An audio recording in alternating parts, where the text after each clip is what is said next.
And we're live. So hello everybody who is joining us on Facebook and wherever you are. So I'm Dominic Horsman, I'm the Green Party candidate for North West Durham, and I'm very pleased to be joining today Professor Charles Adams, who also lives in North West Durham, and he is a professor here at Durham University of Physics and Economics. So welcome. Thank you very much. Pleasure to be here. And to everybody joining us, this is an interactive live stream, so we want to hear your thoughts, your comments. Leave your comments in the live stream underneath this video. So we are going to be talking today about money, which is something that's very close to all of our hearts, and in particular we're going to be talking about our country's money. So are we actually, as a country, broke, or can we afford to spend the money that particularly the Green Party is suggesting on services, and can we actually fully fund our NHS? So this is something that I've been finding a lot on the doorstep, people saying, you know, where's the money going to come from? So that's what we're going to be talking about today. So, first of all, Charles, we're both researchers here in physics, but you also deal with money. So how did you get interested in money, and what's the connection there with physics? Well, it goes back a long way with me, back in the 80s, for anyone remembers that time. It was the time of Gordon Gekko and Greed is Good, and at that time I was building lasers and actually selling lasers, so I became interested in this question of how wealth is really created.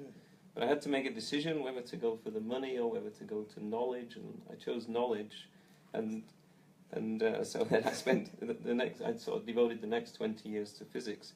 But then along came 2008, and we all realised that something special was happening then, and that really these money men were messing up big time. So I went back to the economics books and tried to figure out what was really going on. Excellent. And do you think you did figure out what was going on? Yeah, I think I got a pretty good idea now. Excellent. And so you said that there's some connection with physics. Yeah, I think physics can help us understand some of the issues with money. You know, money is hard to understand, but there are some analogies that we can use from physics. So I think a good one is to think in terms of flow. So there's lots of flows in physics. An example is just when you have a battery and charge flows around in a circuit, and really money flows around in the economy is the same way as electrical charge flowing in circuits. So that's a nice analogy to work with. Yeah, I think we should keep that in mind as we go on, because so as I said, one of the things that comes up so much for me on the doorstep campaigning is people saying, yes, we would like to fully fund our NHS, we would like to have education available for all ages, we would like to fully fund social care, but we're being told there's no money, and we're being told that we have to take money from here and put it in there. And this is something that happens, of course, in our everyday life. We're used to the idea of you've got a certain amount of money, that's your whole household budget. You know, you can't go to Tesco and just buy all the things, you can only buy what you can afford. So is that the same in the country? Is the country's finances like a household budget? No, not at all. In understanding money, there's a certain amount of myth busting that we have to go through, and one of the first big myths is that the government budget is like a household budget. It's not at all like a household, and there's two reasons for this. The first reason is about how does the government create money. So the government can create money just by punching some numbers in a computer, but that's a bit like a credit card. So you can think that it's a bit like the government has a credit card, and we can have a credit card, so we can go out and buy things on credit, and the government can go and employ people on credit. But it's really the second reason that makes the big difference, which is that the government doesn't just have a credit card, but it has a supercharged cashback card. A supercharged cashback card. I like. So what? Well, we know how a normal credit card, a cashback card works. You know, you might get 1%. So we're not talking about credit cards. We're talking about getting cash back. Yeah, cash back. Right. So when the government spends money, Mhm. it gets tax back. So some of the money comes back in the form of tax. So if, for example, it pays you or I, then it immediately gets back of order, say, like 20% in tax. Yeah. Now the rest of the other 80% we go out and spend, and of course we pay VAT, but also our spending becomes the income for other people. They pay income tax and they go and spend, and that spending also pays VAT and income tax. So each time this money changes hands, each time it flows in this big circuit, a little bit comes back to the government. So it's wow. I wish that happened. I wish that worked for me in It'd be Tesco. nice, wouldn't it? You Yeah. know, when I went and I spent things. So when the government spends money, they immediately get some back, but then they also get more back over time. Yeah, so each time the money changes hands, the government gets back a percentage of this money that moves. So, and after many of these cycles, then eventually it would all come back. So if we're talking not about going to Tesco and buying things, but we're the government, and we want to fund, say, an extra teacher. So a teacher's salary is about, say, £20,000.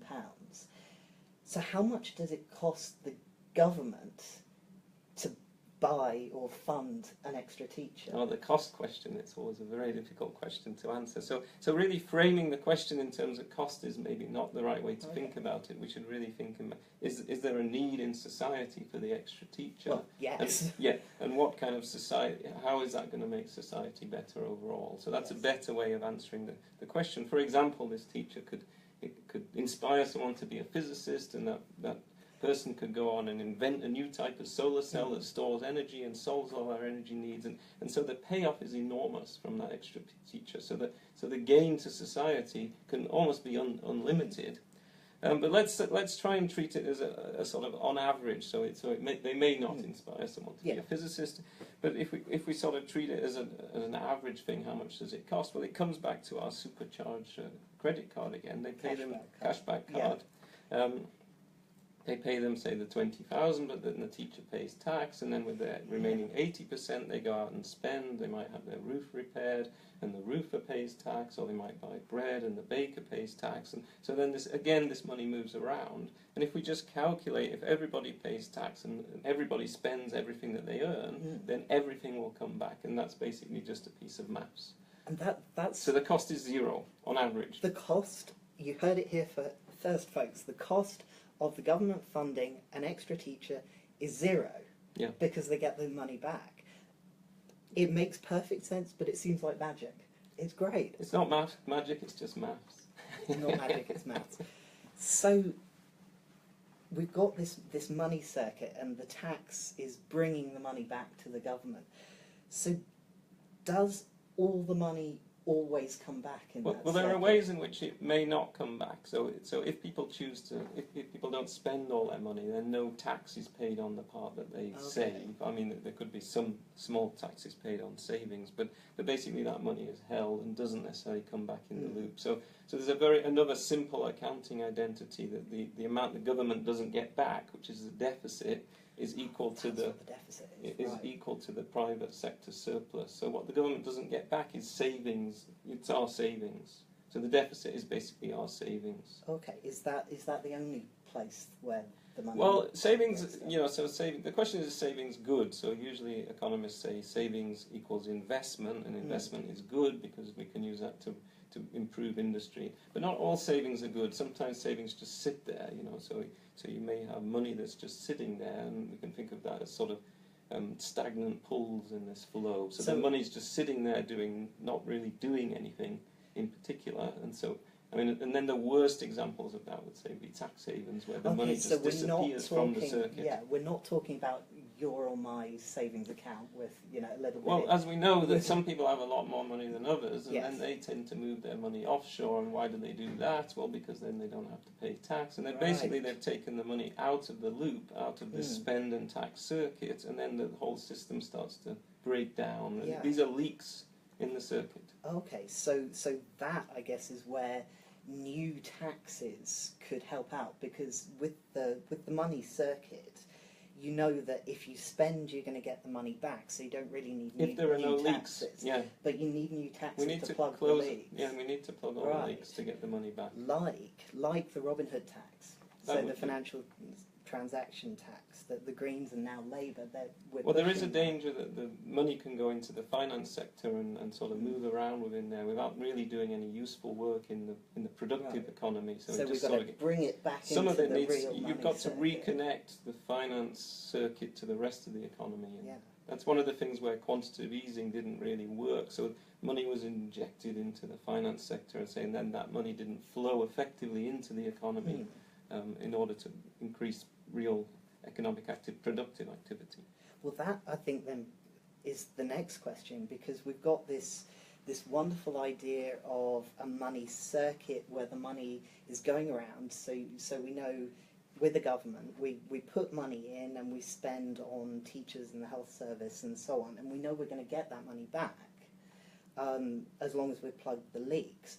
So how do we start that whole thing off? Because it seems like if you pay for a teacher, then eventually you get the money back as tax. But how do you as the government, I'm making you the government now, how do you as the government get that initial injection of cash? So they don't need anything to start the thing off. It's basically. How does that work? Well, they can create the money as it. So if we think about we need to go and think about what money really is now. Okay, tell us what money. So really money used is. to be a pound of silver, and that's why it was called a pound sterling. But now it's not. So if we look at what it says on We've got some actual money so there's here. real money here, and what Real it says money. is I promise to pay the bearer on demand the sum of £5. Okay, So the key words, the key words there are I promise. So money is Yeah. really a promise. Right And what there. does a promise mean? It means somebody's going to do something. But who's doing the promising? Well, the bank. The Bank of Or- England, yeah. Yeah. So you could take this to the Bank of England and it says, I promise to pay the bearer, which is you, on demand the sum of £5. So you So- could go to the Bank of England But and hang ask on, for your £5. Isn't this £5? Well, that's what they're going to say to you, isn't it? You've got £5. What do you mean? Yeah. So if this is £5 and it's saying I promise to pay the sum of £5. Who's making the promise? Yeah, I'm interviewing you now. You're interviewing me. Well, the Bank of England. Somebody has to promise something. So what happens with the teacher transaction is that we pay the teacher the £20,000 and the teacher promises to teach for a year. So this is the promise. So who are making the promises? It's the people that are doing the work. So the promise is all of us saying that we're going to do something. So the way money can get created is by us making promises. And this is basically the debt idea. That another word for, say, a promise would be debt. In order for money to create it, somebody goes into debt. They owe something to society, but the people owing are all of us in society. So actually so I promise to pay, the I is all of us. Yeah, essentially, because So- we underpin the money system. So the value of this is every single person in the country. Yeah. That's amazing. We're all part of this We're system all- of money, and we're all connected by it, and it wouldn't work without us all participating, because the value of money is based on the belief that we're all going to engage with this system. So everybody who contributes to society, and I guess that's not just paid work, that's everything that makes our society function. So Everybody that spends caring- money is contributing to this process, so and that is part of this circuit. So that just makes it more clear to me that if we're all the ones backing this up, then there should never be a situation where someone in the country who is actually giving value to money doesn't have the money they need to eat or to pay the rent, because would you say in a certain sense this belongs to all of us? Yes, but I think more important than that is you want everyone to fully participate in the economic system. So if someone is shut out of it, it's like in Monopoly when somebody's out of money, they're out of the game and they have to go off and make a cup of tea. But it's So the we same don't- with this system of money, that if someone's got no money, they can't fully participate in the economy and they're not really making their contribution in some sense. Because, these promises are all about what we have to contribute, and we all have something to contribute. No, absolutely, and I think that then brings us... So in the Green Party, we advocate a universal basic income, that everybody in the country who's contributing, which is all of us, would get a certain amount of money, enough to live on. So it's that idea, isn't it? It is that idea. It gets people above the sort of floor level where they can start to make a contribution. Yeah. So it's giving people the resources to contribute. So final question then. I'm just going to... Yeah, well, you want. Yeah. Well, of course it's, So if the government creates money, and it just, obviously there's a place that's making these, they're not paper anymore, but it just manufactures them. What's to stop the government just making all the money it likes? So in principle, the government can make as much money as it wants to, but in practice there's some limits, and the limits are those promises, because remember, the money is about promises, so it's a question of what we can deliver as a society, and the amount of money we create has to be backed up by people delivering on their promises. Okay. So if they create too much, so if they create too little, we can't participate, so people are sort of below the level where they can be economically active, so that would be starving the economy of money. But if you create too much, then there's sort of we're awash with money, then people can then basically people can start to charge higher prices. Oh, that would be hyperinflation. Yeah, so it would, well, just a bit of inflation or eventually hyperinflation. Yeah. So you really have to create a lot of extra money to get hyperinflation. Okay, so we won't do that. So that's, we mentioned before quantitative easing. Is that what we're talking about here? Well, quantitative easing was a way of transferring money onto the balance sheets of the banks, in the hope that the banks would then lend more money to us. So but that depends on us wanting to borrow the money. So the banks can't just force the money out into the economy. The banks only lend money if we go and ask them. They don't spend. Yeah. Right? Banks don't sometimes spend. they say no. Yeah. Yeah. But if we went and asked the banks, then they might lend us the money. But the difference with the government is the government can sort of stimulate the economy when it's in this sort of recession type situation where productivity is stalled, where wages have stalled, and this is the idea of why the government in those scenarios is the only one that can rescue the economy from that situation. Which is what certainly the Green Party is advocating in the current situation. I mean, clearly at the moment the economy is not working at full capacity because wages are stuck at very low. Wages are not rising, so there's no danger of inflation. Their productivity is not increasing, so there's a great scope for more investment to raise productivity, because eventually its prosperity is proportional to productivity. Prosperity is proportional to productivity. Excellent. So, a final question out of everything that we've been saying then, if all of this is true, why, given all of this, do certain politicians keep on telling us there's no money? Why do you think that is? Well, if you have money, your main goal is to keep hold of it, and also to increase the amount. So if you imagine this circuit, you basically want to suck up as much as you can from that circuit, and the best way of doing that is to minimise the amount that's going to everybody else. So if you want to take a larger share yourself, that inevitably means that less is going to the nurses and teachers. So it's people who are basically coming into the circuit, disrupting it and diverting to them. them. Basically, it's just a greed. The greed is good mentality that we've had since the late 80s, maybe before. Whereas in fact there is enough money for all of us to actually... Yeah, it's a question of distribution is important, so the distributional questions are very important. Brilliant. So you heard it here first, folks. Vote Green tomorrow for a fair distribution. I'm putting words into your mouth.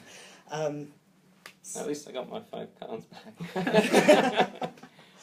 So, do we have any questions in the... Hello, I'm Matthew Giles. I'm in the audience. We have an audience behind the camera, just to let everyone know. Right. We would turn the camera around, but it's propped up very neatly, so we're not going to touch it. So, the gist of everything that's been said is you need to keep the money flowing around from government to whoever's receiving any money for the government. So the people most likely to give the money back to the government are the people who spend the money when they get it.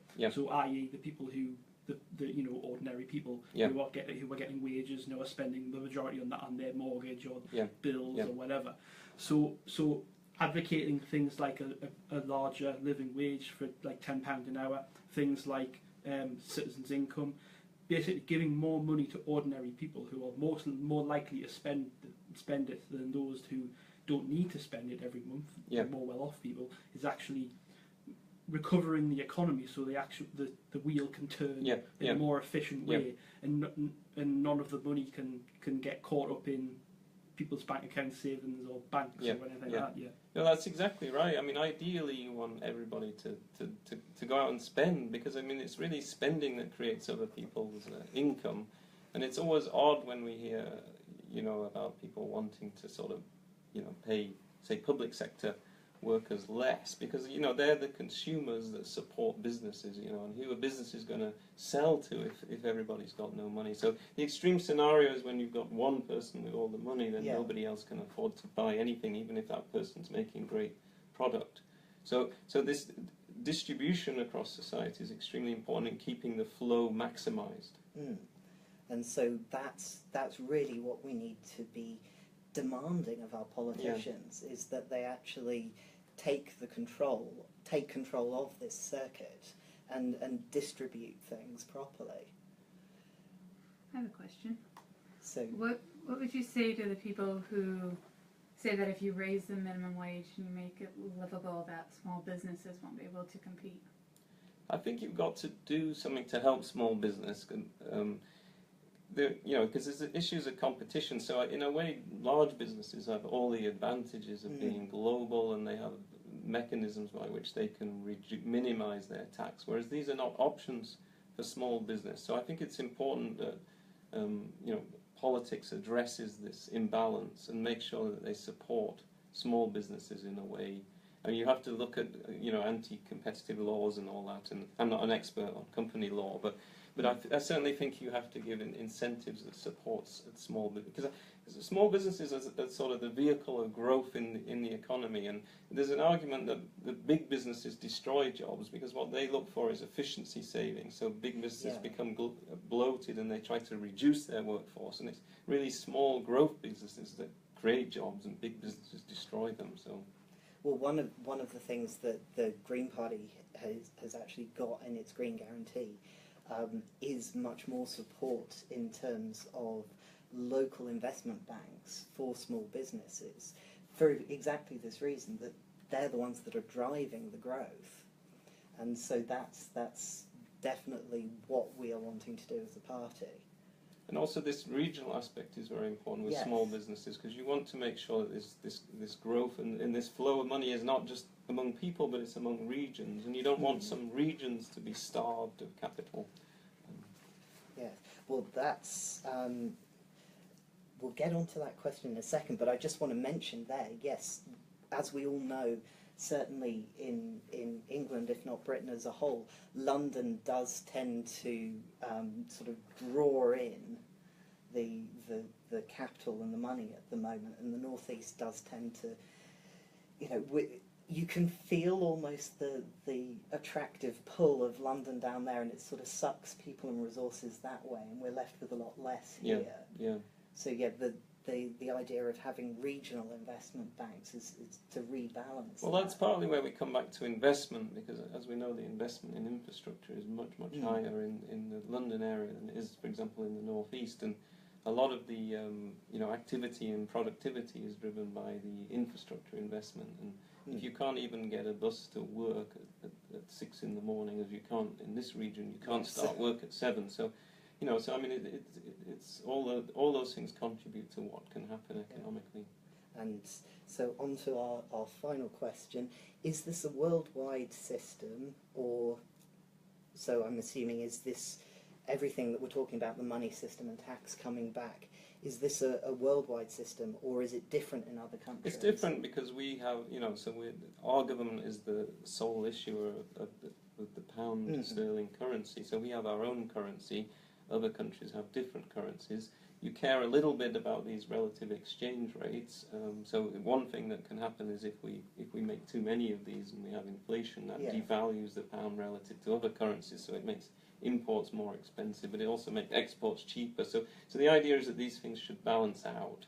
But you can't So the idea that you can just print unlimited amounts of this is not sensible, and Yeah. you have to remember the promise that it's always linked to what Yeah. we can deliver as a society. Yes, so you have to, each country has to only issue the amount of currency that their own It's product. appropriate in their time Yeah. for what they can achieve. You know. But I guess then it is the same that every country has their own money cycle, their own, they get. Yeah, the except in the so one thing that people don't understand, because they often make the parallel with Greece and say, you know, we're going to end up like Greece with all these debts, but you know, Greece doesn't make its own issue its own money because it's in the eurozone. So there's only one currency for the whole of the eurozone. So it's an odd situation with the eurozone where individual countries don't really control their money anymore. Okay. And it's a bit of a disaster, really, the eurozone idea. It just can't work, but Right. as we sort of see. But they're holding it together. Yeah, which with is sticky a tape. complete other. Yeah, it's we another could have- story. have But if anyone tells you that, you know, we'll end up like Greece, that's a nonsense, because Yeah. we're not like Greece. No. Excellent. So, do we have any more questions? Then, thank you, Charles. That's you. been fascinating to talk about all this stuff. The video will go up on the Facebook page, so you can watch it again. And vote Green tomorrow. Take control of the economic systems. Make the politicians listen to us, and tell them we want to control the money rather than have the money control us. So, thank you, and thank you, Thanks. Charles. Yes.